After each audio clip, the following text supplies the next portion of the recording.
अभिलाषा Hindi academy में आप सभी विद्यार्थियों का एक बार फिर से अभिवादन। हम देख रहे थे असिस्टेंट प्रोफेसर हिंदी के प्रीवियस ईयर्स के पेपर। इसी क्रम में आज हम देखते हैं राजस्थान लोक सेवा आयोग कॉलेज व्याख्याता असिस्टेंट प्रोफेसर की परीक्षा हिंदी का व्याख्यात्मक हल प्रश्न पत्र। ये परीक्षा आयोजित हुई थी 28/9/2021 को सेकेंड शिफ्ट में। इस प्रश्न पत्र के कुल 41 प्रश्न हो चुके हैं। आज हम 42वें प्रश्न से देखेंगे। उससे पहले आप सभी से रिक्वेस्ट है, यदि पहली बार चैनल पर आए हैं या अभी तक आपने चैनल को सब्सक्राइब नहीं किया तो प्लीज़ ज़रूर सब्सक्राइब कर लें। और अभी तक जितने भी प्रीवियस ईयर्स हल कराए गए हैं सभी की प्लेलिस्ट बनी हुई है मेरे चैनल पर, एक बार ज़रूर देखें। असिस्टेंट प्रोफेसर या यूजीसी नेट की तैयारी कर रहे हो या टीजीटी पीजीटी की तैयारी कर रहे हो हिंदी विषय को लेकर, तो मेरे चैनल पर ज़रूर देखें। असिस्टेंट प्रोफेसर और यूजीसी नेट में लगे हुए सभी निबंध, सभी कहानी और सभी नाटकों की प्लेलिस्ट बनी हुई है, एक बार ज़रूर उनका अवलोकन करें। तो चलिए बिना देर के शुरू करते हैं। इस प्रश्न पत्र का 42वां प्रश्न है स्थापना और तर्क वाला। तो इसकी 42वां प्रश्न है स्थापना ए। जिस कवि में कल्पना की समाहार शक्ति के साथ भाषा की समाज शक्ति जितनी अधिक होगी उतना ही वह मुक्तक की रचना में सफल होगा। तर्क, यह क्षमता बिहारी में पूर्ण रूप से वर्तमान थी। इसके ऑप्शन है, ऑप्शन ए और आर दोनों गलत, बी है ए और आर दोनों सही, सी ए सही आर गलत, डी है ए गलत आर सही। तो इसका उत्तर होगा बी, ए और आर दोनों सही हैं। आचार्य शुक्ल ने मुक्तक के लिए भाषा की समाज शक्ति और कल्पना की समाहार शक्ति को आवश्यक बताया है। उनके अनुसार मुक्तक कविता में जो गुण होना चाहिए वह बिहारी के दोहों में अपने चरम उत्कर्ष पर पहुंचा है, इसमें कोई संदेह नहीं है। इस आधार पर स्थापना ए, जिसमें कवि में कल्पना की समाहार शक्ति के साथ भाषा की समाज शक्ति जितनी ही अधिक होगी उतना ही वह मुक्तक की रचना में सफल होगा। यह तर्क आर, यह क्षमता बिहारी में पूर्ण रूप से वर्तमान थी, दोनों कथन सही हैं। 43वां प्रश्न भी स्थापना और तर्क का है। इसमें स्थापना ए, जिसकी रचना को जनता का हृदय स्वीकार करेगा उस कवि की कीर्ति तब तक बराबर बनी रहेगी जब तक स्वीकृति बनी रहेगी। तर्क आर, क्या संस्कृत साहित्य में क्या हिंदी साहित्य में सहस्रों कवियों ने अपने आश्रयदाता राजाओं की प्रशंसा में ग्रंथ रचे जिनका आज तक पता नहीं है। इसके ऑप्शन है, ऑप्शन ए सही आर गलत, बी है ए गलत आर सही, सी है ए और आर दोनों सही, डी है ए और आर दोनों गलत। तो इसका उत्तर होगा ए गलत और आर सही। इसकी व्याख्या आचार्य रामचंद्र शुक्ल ने रीतिकालीन कवि भूषण के लिए कहा कि जिसकी रचना को जनता का हृदय स्वीकार करेगा उस कवि की कीर्ति तब तक बराबर बनी रहेगी जब तक स्वीकृति बनी रहेगी। इस प्रकार उपर्युक्त कथन सही है। 44वां प्रश्न है प्रेम की पीर या इश्क का के दर्द का इनका एक एक वाक्य में भरा पाया जाता है। आचार्य शुक्ल का उक्त कथन किसके संदर्भ में है? घनानंद, ठाकुर, रसखान या आलम। तो इसका उत्तर होगा डी। आचार्य रामचंद्र शुक्ल के शब्दों में प्रेम की पीर या इश्क का दर्द इनके एक एक वाक्य में भरा पाया जाता है। शुक्ल जी का यह कथन आलम के संदर्भ में है। आलम की प्रमुख रचनाएं हैं माधवानल कामकंदला, प्रेमाख्यानक काव्य है, सुदामा चरित, श्याम स्नेही और आलम केली। 45वां प्रश्न, नेही महा ब्रजभाषा प्रवीण और सुंदर तानी के भेद को जाने। विश्वनाथ प्रसाद मिश्र के अनुसार घनानंद की यह काव्य प्रशस्ति किसके द्वारा की गई है? भारतेंदु हरिश्चंद्र, जगन्नाथ दास रत्नाकर, ब्रजनाथ या मिश्र बंधु। तो इसका उत्तर होगा श्री विश्वनाथ प्रसाद मिश्र के अनुसार घनानंद की उपर्युक्त काव्य प्रशस्ति ब्रजनाथ द्वारा की गई है। अभिधा उत्तम काव्य है, मध्य लक्षणालीन, अधम व्यंजना रस विरस, उल्टी कहत नवीन। उक्त मत किसका है? मतिराम, देव, चिंतामणि या भिखारी दास। तो इसका उत्तर होगा बी। अभिधा उत्तम काव्य है, मध्य लक्षणालीन, अधम व्यंजना रस विरस, उल्टी कहत नवीन। उक्त मत कवि देव का है। देव का व्यंजना से तात्पर्य पहेली बुझाने वाली वस्तु व्यंजना ही जान पड़ता है। कवि देव की प्रमुख कृतियां हैं भाव विलास, अष्टयाम, सुजान विनोद, राग रत्नाकर, प्रेम चंद्रिका, काव्य रसायन, शब्द रसायन, सुख सागर तरंग। 47वां प्रश्न है इनका सा अर्थ षष्ठ और नवोन्मेष बिरले ही कवियों में मिलता है। रीतिकाल के कवियों में ये बड़े ही प्रगल्भ और प्रतिभा संपन्न कवि थे। शुक्ल जी का उक्त मत किसके कवि के विषय में है? बिहारी, मतिराम, भूषण या देव। इसका उत्तर होगा डी। शुक्ल जी का उपर्युक्त मत रीतिकालीन कवि देव के विषय में है। सेनापति के काव्य कौशल के विषय में कौन सा विवरण सही नहीं है? कवित रत्नाकर इनकी प्रसिद्ध रचना है। कवित रत्नाकर आद्यांत रामचरित्र और राम भक्ति भावना से ओतप्रोत है। इनकी अप्रतिम सफलता उत्कृष्ट ऋतु वर्णन में है। डी इनका श्लेष इनका प्रिय अलंकार है। तो इसका उत्तर होगा बी। कवित रत्नाकर आद्यांत रामचरित्र और राम भक्ति भावनाओं से ओतप्रोत है। सेनापति के संदर्भ में यह विवरण सही नहीं है। आगे के कवि रीझ हैं तो कविताई, न तो राधिका कन्हाई सुमिरन कौ बहानो है। इस काव्यांश के रचनाकार हैं भिखारी दास, केशव दास, पद्याकर, द्विजदेव। इसका उत्तर होगा ए। आगे के कवि रीझ हैं तो कविताई, न तो राधिका कन्हाई सुमिरन कौ बहानो है। उपर्युक्त काव्यांश के रचनाकार भिखारी दास हैं। निम्नलिखित में प्रबंधात्मक रचना है शिवा बावनी, हिम्मत बहादुर बिरुदावली, भवानी विलास या जगत विनोद। इसका उत्तर होगा बी। पद्याकर कृत हिम्मत बहादुर बिरुदावली रीतिकालीन प्रबंधात्मक रचना है। अन्य विकल्पों में कवि देवकृत भवानी विलास भूषण कृत शिवा बावनी एवं पद्याकर कृत जगत विनोद रीतिकालीन मुक्तक काव्य श्रेणी की रचनाएं हैं। भक्तिकालीन कृष्ण काव्य धारा के संबंध में कौन सा कथन सही नहीं है? इनकी एक सामान्य प्रकृति यह है कि यह अधिकतर प्रबंध रूप में रचा गया है। बी है पुष्टि मार्गी कृष्ण काव्य में गोपाल कृष्ण की बाल लीला को विशेष महत्व दिया गया है। सी है कृष्ण काव्य का सर्वाधिक प्रिय विषय राधा कृष्ण की प्रेम लीला है। डी अधिकांश कृष्ण काव्य गीति पदों में रचा गया है। इसका उत्तर होगा ए। भक्तिकालीन कृष्ण काव्य धारा के संबंध में उक्त कथन इसकी एक सामान्य प्रकृति यह है कि यह अधिकतर प्रबंध रूप में रचा गया है, सही नहीं है। कृष्ण भक्ति काव्य धारा की प्रमुख विशेषताएं हैं अवतारवाद की भावना, राधा कृष्ण की लीलाओं का वर्णन, वात्सल्य एवं श्रृंगार रस वर्णन, प्रकृति चित्रण, संगीतात्मकता और ब्रजभाषा की प्रमुखता। 52वां प्रश्न है कौन सा विकल्प सुसंगत नहीं है? काव्य विवेक चिंतामणि, शिवा बावनी भूषण, वृत्त कौमुदी मतीराम, प्रताप सिंह विरुदावली सेनापति। इसका उत्तर होगा डी। रीतिकालीन कृति प्रताप सिंह विरुदावली सेनापति की नहीं है अपितु कवि पद्याकर की रचना है। सेनापति की प्रमुख रचना कवित रत्नाकर है। भारतेंदु युगीन काव्य के संदर्भ में कौन सा विवरण सही नहीं है? यह युग प्राचीन ब्रजभाषा काव्य और नवीन खड़ी बोली काव्य का मिलन बिंदु रहा। इसमें प्राचीन परंपरा अनुसार रस, अलंकार, नायक नायिका भेद आदि से संबंधित रचनाएं भी लिखी गईं। इसमें देशभक्ति, लोकहित, सामाजिक पुनर्निर्माण आदि नवीन विषयों पर भी रचनाएं प्रस्तुत की गईं। इस युग में खड़ी बोली की नवीन काव्य शैली का प्राधान्य रहा है। तो इसका उत्तर होगा डी। इस युग में खड़ी बोली की नवीन काव्य शैली का प्राधान्य रहा। भारतेंदु युगीन काव्य के संदर्भ में उपर्युक्त विवरण सही नहीं है। भारतेंदु काल में कविता के क्षेत्र में ब्रजभाषा का प्रयोग एवं गद्य क्षेत्र में खड़ी बोली का प्रयोग किया गया। खड़ी बोली का विकास इस युग की महत्वपूर्ण घटना है, किंतु खड़ी बोली की नवीन काव्य शैली का प्राधान्य रहा यह कहना सही नहीं है। 54वां प्रश्न है कौन सी प्रवृत्ति द्विवेदी युगीन काव्य धारा में लक्षित नहीं होती? प्रबंध, मुक्तक, प्रगीत प्रभृति सभी काव्य रूपों का प्रचलन। बी हास्य व्यंग्यपूर्ण कविता की प्रचुरता। सी काव्य भाषा के रूप में खड़ी बोली का अधिकाधिक प्रयोग। डी आदर्शवादिता और नैतिकता पर बल। तो इसका उत्तर होगा बी हास्य व्यंग्यपूर्ण कविता की प्रचुरता द्विवेदी युगीन काव्य धारा में लक्षित नहीं होती। मैथिली शरण गुप्त के कृतित्व के विषय में कौन सा कथन सही नहीं है? ए उर्मिला उत्ताप रचना की ही रामकथा के रूप में परिवर्धित होकर साकेत के नाम से प्रकाशित की गई। बी उर्मिला, यशोधरा, विष्णुप्रिया आदि इनकी अपूर्व चरित्र सृष्टियां हैं। सी भारत भारतीयों में आद्यांत भारत का गौरव गान वर्णित है। डी पंचवटी का कथानक शूर्पणखा प्रसंग पर आधारित है। इसका उत्तर होगा सी भारत भारती में आद्यांत भारत का गौरवगान वर्णित है।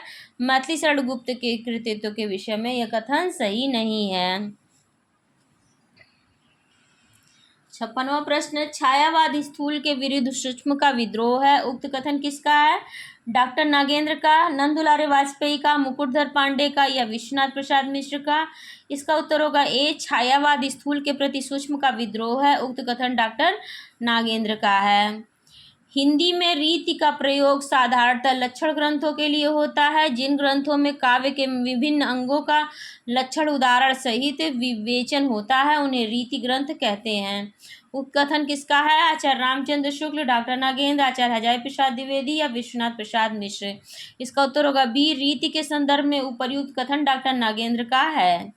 रीतिकाल को श्रृंगार काल किसने कहा? विश्वनाथ प्रसाद मिश्र, मिश्र बंधु, हजारी प्रसाद द्विवेदी या डॉक्टर नागेंद्र ने? तो रीतिकाल को श्रृंगार काल विश्वनाथ प्रसाद मिश्र ने कहा है। और रीतिकाल का नाम और विद्वानों ने रखा, रीतिकाव्य रखा डॉक्टर जॉर्ज ग्रियर्सन ने, अलंकृत काल मिश्र बंधु ने, रीतिकाल रामचंद्र शुक्ल और डॉक्टर नागेंद्र ने, और कला काल रमाशंकर शुक्लसाल ने, और अंधकार काल त्रिलोचन ने रखा।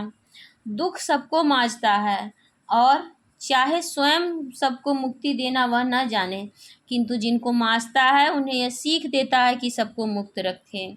इन पंक्तियों के रचनाकार हैं धर्मवीर भारती, अज्ञेय, गजानन माधव मुक्तिबोध या शमशेर बहादुर सिंह। तो इन पंक्तियों के रचनाकार हैं अज्ञेय जी। अज्ञेय जी का जन्म 7 मार्च 1911 को हुआ था और 4 अप्रैल 1987 में इनका निधन। अज्ञेय की और रचनाएं हैं, कविताएं हैं इनकी भग्नदूत, चिंता, इत्यलम, उपन्यास शेखर एक जीवनी, अपने अपने अजनबी, नदी के दीप आदि। निम्नलिखित को सुमेलित कीजिए। एक तरफ देखिए काव्य पंक्तियां दी हैं, दूसरी ओर कवि दिए हुए हैं। हम सीधे मिलान देख लेते हैं। वियोगी होगा पहला कवि, आह से उपजा होगा गान, ये सुमित्रा नंदन पंत की पंक्तियां हैं। प्रकृति के यौवन का श्रृंगार करेंगे कभी न बासी फूल, ये जयशंकर प्रसाद की पंक्तियां हैं। कवि कुछ ऐसी तान सुनाओ जिससे उथल पुथल मच जाए, ये बालकृष्ण शर्मा नवीन की पंक्तियां हैं। धन्य मैं पिता निरर्थक था, कुछ भी तेरे हित कर न सका, ये निराला की पंक्तियां हैं। निराला की काव्य कृतियों से संबंधित कौन सा कथन सही नहीं है? अनामिका में संग्रहित अधिकांश रचनाएं उत्कृष्ट भाव व्यंजना तथा कलात्मक प्रौढ़ता की द्योतक हैं। बी, सरोज स्मृति हिंदी का श्रेष्ठ शोक गीत है। सी, राम की शक्ति पूजा में कवि का पौरुष और ओज चरमोत्कर्ष के साथ अभिव्यक्त हुआ है। डी, तुलसीदास में चिंतन की अपेक्षा कथा विस्तार अधिक है। इसका उत्तर होगा डी, तुलसीदास में चिंतन की अपेक्षा कथा विस्तार अधिक है। निराला की तुलसीदास कविता के संबंध में यह कथन सही नहीं है। निराला की कविता तुलसीदास में तुलसी का प्रथम अध्ययन, पश्चात पूर्व संस्कारों का उदय, प्रकृति दर्शन और जिज्ञासा, नारी से मोह, मानसिक संघर्ष और अंत में नारी द्वारा ही विजय आदि ये मनोवैज्ञानिक समस्याएं हैं जिन्हें लेकर कवि ने कथा को विस्तार दिया है। यहाँ रहस्यवाद से संबंध रखने वाली भावना प्रणाली विश्लेषण करना कवि का इष्ट रहा है, इसलिए यह कहना तर्कसंगत नहीं है कि तुलसीदास में चिंतन की अपेक्षा कथा विस्तार अधिक है। 62वां प्रश्न है, यदि श्रद्धा और मनु अर्थात मनन के सहयोग से मानवता का विकास रूपक है तो भी बड़ा भावमय और श्लाघ्य है। कामायनी की कथा सृष्टि के विषय में यह विचार किसका है? नंद दुलारे वाजपेयी, मुक्तिबोध, जयशंकर प्रसाद या अज्ञेय का? तो इसका उत्तर होगा सी, कामायनी की कथा सृष्टि के संबंध में उपर्युक्त विचार जयशंकर प्रसाद जी का है। नंद दुलारे वाजपेयी कामायनी को नए युग का प्रतिनिधि काव्य कहते हैं। मुक्तिबोध कामायनी एक फैंटेसी है। सुमित्रा नंदन पंत कामायनी ताजमहल के समान है। कामायनी आधुनिक छायावादी युग का सर्वोत्तम महाकाव्य है। प्रसाद जी की अंतिम रचना 1935 में लिखी गई। चिंता से लेकर आनंद तक इस महाकाव्य में 15 सर्ग हैं। 63वां प्रश्न, जब वेदना के आधार पर स्वानुभूतिमयी अभिव्यक्ति होने लगी तब हिंदी में उसे छायावाद नाम से अभिहित किया गया। छायावाद की परिभाषा किसने दी है? मुकुटधर पांडे, जयशंकर प्रसाद, सुमित्रा नंदन पंत या महादेवी वर्मा? तो इसका उत्तर होगा बी, छायावाद की उपर्युक्त परिभाषा जयशंकर प्रसाद ने दी है। सुमित्रा नंदन पंत ने छायावाद को चित्र भाषा पद्धति कहा है। डॉक्टर नागेंद्र ने स्थूल के प्रति सूक्ष्म का विद्रोह ही छायावाद है कहा, और नंद दुलारे वाजपेयी ने छायावाद सांसारिक वस्तुओं में दिव्य सौंदर्य का प्रत्यय है। 64वां प्रश्न, कौन सा विकल्प सुमेलित नहीं है? बुद्ध और नाचगर, हरिवंश राय बच्चन, हिम किरीटनी रामधारी सिंह दिनकर, हम बिस्पाई जन्म के बालकृष्ण शर्मा नवीन और प्रवासी के गीत नरेंद्र शर्मा। तो इसका उत्तर होगा बी, हिम किरीटनी रामधारी सिंह दिनकर विकल्प सुमेलित नहीं है, बल्कि हिम किरीटनी माखनलाल चतुर्वेदी की प्रमुख काव्य कृति है। निम्नलिखित में दिनकर की रचनाएं कौन सी हैं? उर्वशी, जय भारत, सामधेनी, रश्मिरेखा, रसवंती। तो इसमें बताना कौन कौन सी रचना इनकी है। अब इस तरह से करके तो प्रस्तुत विकल्पों में रसवंती और सामधेनी उर्वशी रामधारी सिंह दिनकर की रचनाएं हैं, और जय भारत मैथिली शरण गुप्त की रचना है, तथा रश्मिरेखा बालकृष्ण शर्मा नवीन की प्रमुख रचनाएं हैं। 66वां प्रश्न, निम्नलिखित को सुमेलित करना है। एक तरफ रचनाएं दी हैं, दूसरे ओर कवि दिए हुए हैं। हम सीधे सुमेलन देखते हैं। वैदेही वनवास 1940 में अयोध्या सिंह उपाध्याय हरिऔध की रचना है। पथिक 1920 में राम नरेश त्रिपाठी की रचना है। द्वापर 1936 में मैथिली शरण गुप्त की रचना है। राष्ट्रीय वीणा गया प्रसाद शुक्ल स्नेही की रचना है। 67वां प्रश्न, कौन सा विकल्प सही नहीं है? संशय की एक रात में राम के मन का संशय चित्रित है। 20 उर्वशी का दर्शन पक्ष है। प्रेम और ईश्वर, जैव और आत्म, धरातल को मिलाना। सी कुरुक्षेत्र में गांधीवादी अहिंसा का समर्थन किया गया है। डी लोकायतन में स्वाधीनता पूर्व से लेकर उत्तर स्वप्न तक का विशाल भारतीय परिवेश चित्रित है। इसका उत्तर होगा सी कुरुक्षेत्र में गांधीवादी अहिंसा का समर्थन किया गया है। दिनकर कृत कुरुक्षेत्र के संबंध में यह कथन असंगत है। रामधारी सिंह दिनकर ने द्वितीय विश्व युद्ध के कारणों, समस्याओं, युद्ध की उपादेयता आदि पर विचार कर युद्ध दर्शन प्रस्तुत करते हुए कुरुक्षेत्र की रचना की। महाभारत युद्ध की पृष्ठभूमि में लिखी गई इस रचना का मूल प्रतिपाद्य बुद्ध और शांति है। नरेश मेहता के खंड काव्य संशय की एक रात 1962 में कवि ने राम के भीतर युद्ध के प्रति संशय चित्रित किया है, क्योंकि राम व्यक्तिगत युद्ध में सेना को, प्रजा में को झोंकना नहीं चाहते। उर्वशी रामधारी सिंह दिनकर द्वारा 1961 में रचित काव्य नाटक है। 68वां प्रश्न है स्थापना और तर्क का। प्रगतिवाद सामाजिक यथार्थवाद के नाम पर चलाया गया एक सामाजिक आंदोलन था। तर्क है स्वर्ग संघर्ष की साम्यवादी विचारधारा और उस संदर्भ में नए मानव, नए हीरो की कल्पना इसका उद्देश्य था। इसके ऑप्शन देखिए। ऑप्शन ए है ए और आर दोनों सही, बी है ए गलत आर सही, सी है ए सही आर गलत, डी ए और आर दोनों गलत। इसका उत्तर होगा बी, प्रगतिवाद सामाजिक यथार्थवाद के नाम पर चलाया गया एक सामाजिक आंदोलन था। यह स्थापना सही नहीं है, क्योंकि प्रगतिवाद 1936 से लेकर 1942 तक समाजवादी यथार्थवाद, प्रकृति प्रेम, नारी प्रेम, सांप्रदायिकता का विरोध, राष्ट्रीयता आदि भावनाओं, विशेषताओं को लेकर चलने वाला साहित्यिक आंदोलन था। तर्क वर्ग संघर्ष की साम्यवादी विचारधारा और इस संदर्भ में नए मानव, नए हीरो को की कल्पना इसका उद्देश्य था। प्रगतिवाद के संदर्भ में सही तर्क है। कौन सा कथन सही नहीं है? शिव मंगल सिंह सुमन प्रमुख प्रगतिशील कवि हैं। बी, प्रगतिशील कविता में पूंजीवाद तथा पूंजीपतियों के प्रति प्रबल आक्रोश है। सी, वर्ग संघर्ष को प्रगतिशील कवियों ने हानिकारक बताया। डी, सर्वहारा के प्रति प्रगतिशील कवियों की पूर्ण सहानुभूति है। तो इसका उत्तर होगा सी, वर्ग संघर्ष को प्रगतिशील कवियों ने हानिकारक बताया है। उपर्युक्त कथन शेष वैकल्पिक कथनों में सही नहीं है, क्योंकि मार्क्सवादी दृष्टिकोण प्रगतिवाद का मुख्य आधार है और मार्क्सवाद वर्ग संघर्ष की अवधारणा पर आधारित है। से सभी विकल्पों के कथन सही हैं। 70वां प्रश्न, अज्ञेय की काव्य कला के संदर्भ में कौन सा कथन सही नहीं है? ए, इन्होंने छायावादी कविताओं से अपनी काव्य यात्रा प्रारंभ की। बी, तार सप्तक द्वारा इनकी नई काव्य यात्रा प्रारंभ होती है। सी, प्रयोगवादी धारा के कवियों में उनका स्वर सबसे अधिक वैविध्यपूर्ण है। डी, संवेदनाएं सर्वत्र उनकी बौद्धिकता को नियंत्रित रखती हैं। तो इसका उत्तर होगा डी, संवेदनाएं सर्वत्र उनकी बौद्धिकता को नियंत्रित रखती हैं। अज्ञेय की काव्य रचना के संदर्भ में उपर्युक्त कथन सही नहीं है।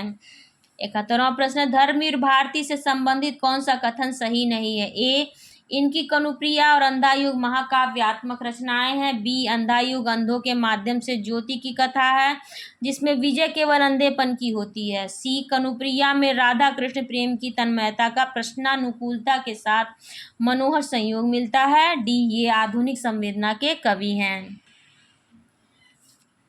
ए, इसका उत्तर होगा ए, इनकी कनुप्रिया और अंधा युग महाकाव्यात्मक रचनाएं हैं। धर्मवीर भारती से संबंधित यह कथन सही नहीं है।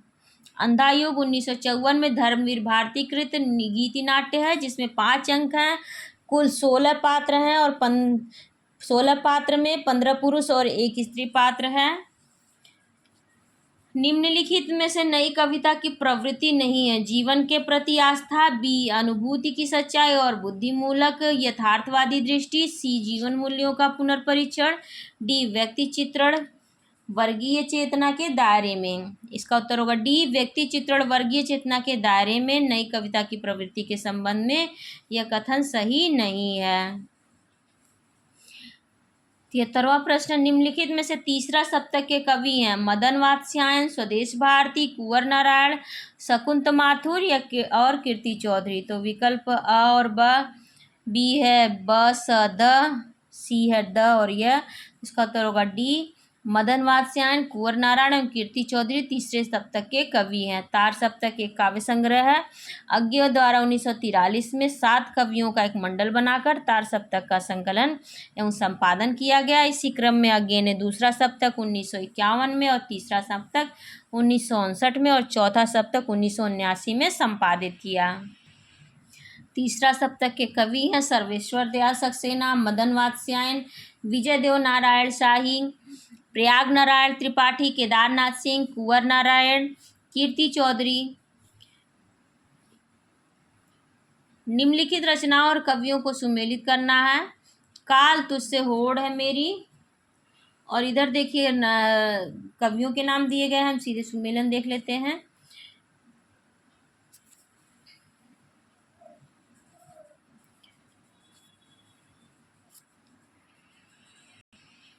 काल तुझसे होड़ है मेरी, शमशेर बहादुर सिंह, ब्रह्म राक्षस गजानन माधव मुक्तिबोध, युग की गंगा केदारनाथ अग्रवाल और बादल को गिरते देखा ये नागार्जुन की रचना है।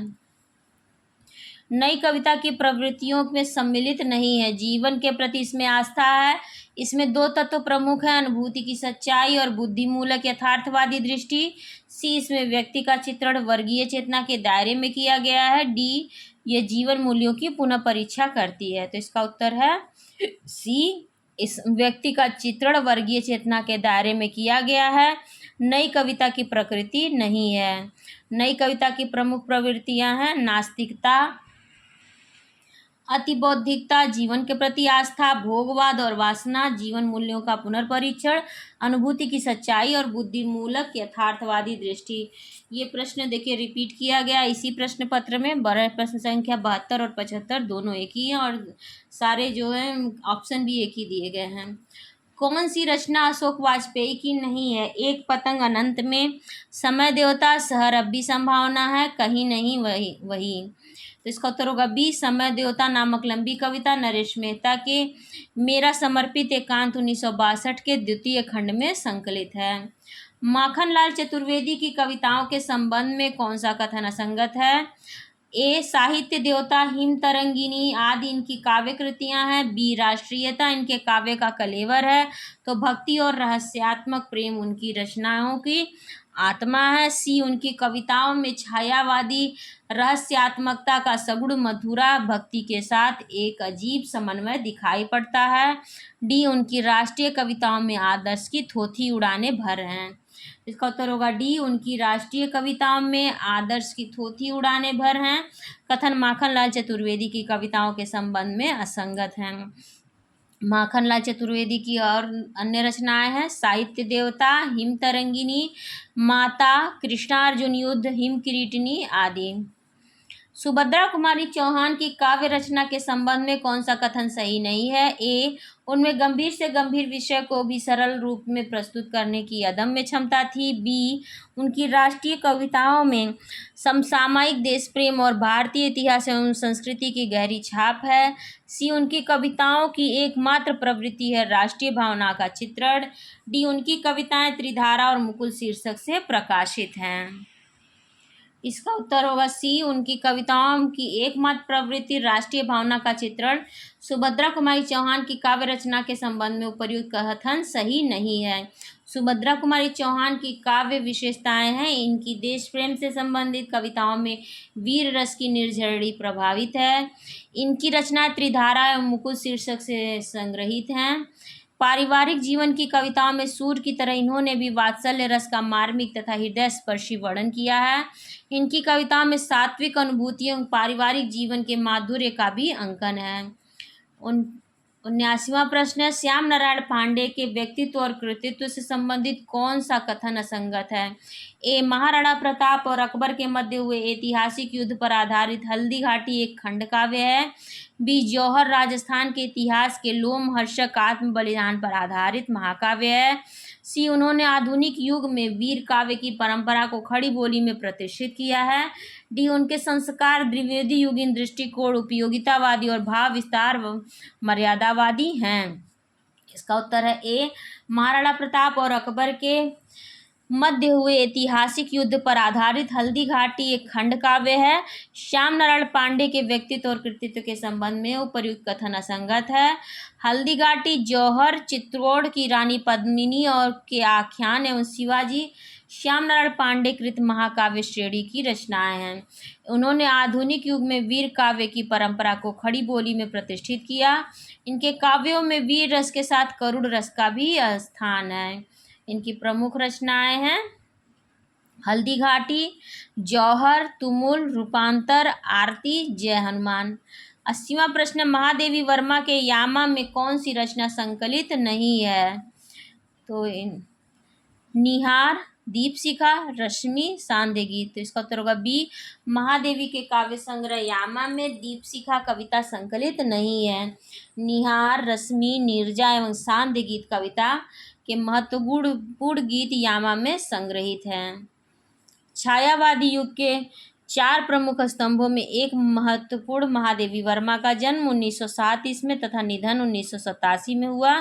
महादेवी की प्रमुख रचना निहार, रश्मि, नीरजा, सांध्य गीत, दीपशिखा एवं सप्तपदा हैं।